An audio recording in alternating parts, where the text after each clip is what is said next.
Call it the battle to settle the series. Toledo and Wyoming will meet for the third time on Saturday, with each owning a win. But to preview more of this matchup, we'll send it now back to Nicole Weaving in Tucson, Arizona.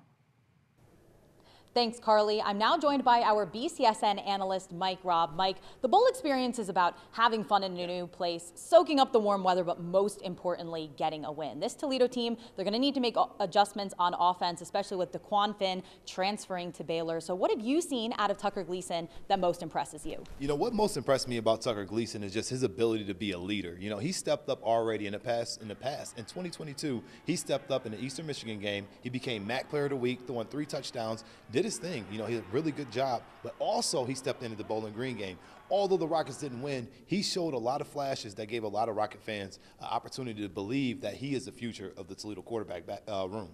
Beyond Finn, Penny Boone also entering the transfer portal. How is that going to impact the Rockets' offensive identity? Well, you know what? This running back room is pretty deep. You got guys like Willie Shaw, Connor Walton-Zach. We've seen a little bit of both of those guys, but more importantly, Stewart. He's been the guy that's been a big-time special teams player for this team. Although Penny Boone has emerged to that guy, now it's back to Stewart's job. It's his job to lose, but more importantly, he is an X factor. He's going to get a chance to show that he can be the #1 back and get most of the carries going into next year.